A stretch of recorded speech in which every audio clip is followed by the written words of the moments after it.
হযরত শাহজালাল রহমতুল্লাহ আলাইহির মাজার জিয়ারত করে সিলেট সার্কিট হাউস সংলগ্ন চাঁদনী ঘাটে শহরের জলাবদ্ধতা নিরসনে সিলেট সিটি কর্পোরেশন গৃহীত প্রকল্পের ভিত্তিপ্রস্তর স্থাপন অনুষ্ঠান ও সমাবেশে যোগ দেবেন প্রধানমন্ত্রী তারেক রহমান।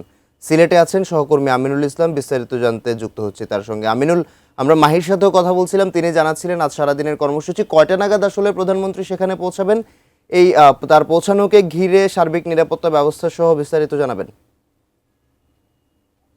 প্রধানমন্ত্রী তারেক রহমান সিলেটে সফর করছেন এবং সিলেটে সফর করতে তিনি বেশ কিছু কর্মসূচিতে অংশ নিচ্ছেন এবং সেই কর্মসূচির যেগুলো রয়েছে তার মধ্যে অন্যতম একটি রয়েছে খাল পুনঃখনন। আমরা জানি যে বিভিন্ন জায়গাতে তিনি খাল পুনঃখনন করার যে কর্মসূচি তা রয়েছে এবং সিলেটের যে বাঁশিয়া নদী, সেই সদর উপজেলার বাঁশিয়া নদীতে সেখানে খাল পুনঃখনন করবেন এবং সেই কর্মসূচি ছাড়াও তিনি সিলেটের সুধী সমাবেশে বক্তব্য রাখবেন।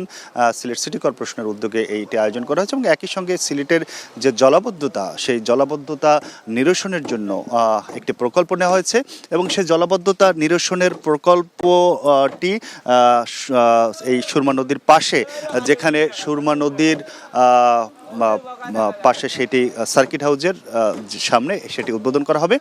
আমরা এই যে প্রকল্পগুলো নেওয়া হয়েছে, বিশেষ করে এই জলাবদ্ধতা নিরসন এবং বারিশা নদীর যে খাল পুনঃখনন, সেই বিষয়গুলো নিয়ে আমরা একটু কথা বলবো সিলেটের শাহজালাল বিজ্ঞান ও প্রযুক্তি বিশ্ববিদ্যালয়ের অধ্যাপক এবং সিলেট মেট্রোপলিটন ইউনিভার্সিটির বর্তমানে উপাচার্যের দায়িত্বে রয়েছেন এবং যিনি পরিবেশ নিয়ে কাজ করে থাকেন।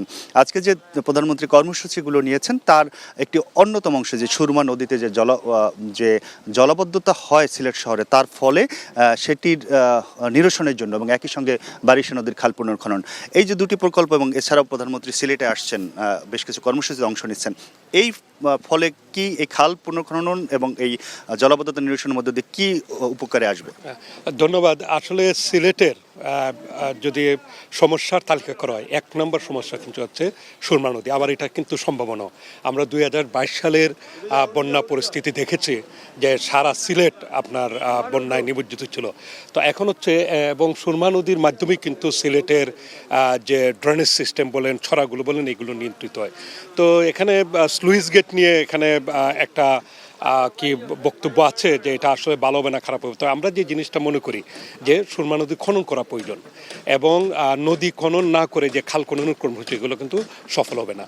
তো এটা একটা জিনিস। আরেকটা হচ্ছে বাঁশিয়া নদী। বাঁশিয়া নদী নিয়ে আমরা অনেক কাজ করেছি। বাঁশিয়া নদী বেলায় সেটাই যে খনন করা প্রয়োজন, কিন্তু এটাকে দখলমুক্ত করতে হবে, করলে কিন্তু এটার সুফল কিন্তু পাবে। আর এখানে যে জিনিসটা হচ্ছে সিলেটের আরও কিছু প্রধানমন্ত্রীর কাছে কি আছে, যেমন আমি একজন শিক্ষা সংশ্লিষ্ট ব্যক্তি হিসেবে বলতে পারি, যেমন বেগম খালেদা জিয়া যখন 2018 সালে এসেছিলেন নির্বাচনী জনসভায়, তখন কিন্তু উনি বলছিলেন যে ইঞ্জিনিয়ারিং বিশ্ববিদ্যালয় সিলেটে করবেন। এটা নিয়ে সিলেটবাসীর প্রত্যাশা। তারপরে সিলেটের একটা কি আছে তরুণ সমাজের আপনার বিদেশমুখিতা, যে জন্য আপনার লেখাপড়ায় কিন্তু সিলেট পিছিয়ে যাচ্ছে, এটা নিয়েও কীভাবে কাজ করা যায়, এটাও কিন্তু একটা প্রত্যাশা। তো সবচেয়ে বড় যে জিনিসটা হচ্ছে প্রধানমন্ত্রীর সিলেট সফরের মধ্য দিয়ে যে জিনিসটা হাইলাইটস হচ্ছে, এটা হচ্ছে সুরমা নদী এবং সুরমা নদী হচ্ছে সিলেটের প্রাণ এবং এটাকে একটা সমন্বিত ব্যবস্থাপনার মধ্যে আনতে হবে। এখানে স্লুইস গেট একটা দরকার। আরেকটা হচ্ছে সিলেটের যে সিটি কর্পোরেশন ময়লা আবর্জনাগুলো, এগুলো কিন্তু নদীতে এসে পতিত হচ্ছে,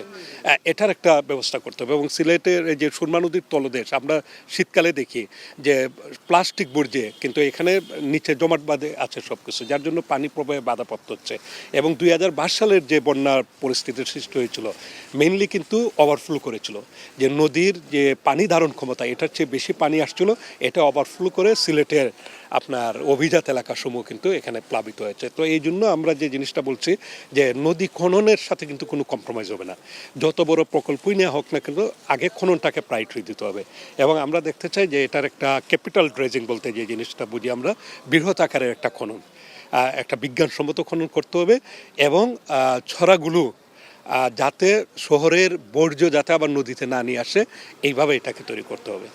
ধন্যবাদ। ধন্যবাদ অধ্যাপক জহুরুল হক শাকিল, যিনি আজকের যে সুধী সমাবেশ হচ্ছে সিলেটের প্রধানমন্ত্রী, সেখানেও তিনি একজন আমন্ত্রিত অতিথি এবং তাদের পক্ষ থেকে তারা আজকে প্রধানমন্ত্রীর সাথে সেখানে বৈঠক আছে এবং সেখানে বিষয়গুলো তুলে ধরবেন এবং আমরা দীর্ঘদিন তারাও এই পরিবেশ নিয়ে কাজ করছেন। এই সুরমা নদীতে জলাবদ্ধতার কারণে বেশ ভয়াবহ বন্যা হয়েছিল সিলেটে, সেইগুলো নিরসনের জন্য আজকে যে প্রকল্পটি নেওয়া হয়েছে এবং একই সঙ্গে বারিশা খাল পুনঃখননের মধ্য দিয়ে এই সমস্যাটির কিছুটা উন্নতি হবে বলে আশা করছেন তারা। তো এই ছিল আমার কাছে সিলেটে আজকে প্রধানমন্ত্রীর সফর নিয়ে এখানকার মানুষের যে প্রত্যাশা তার খবর।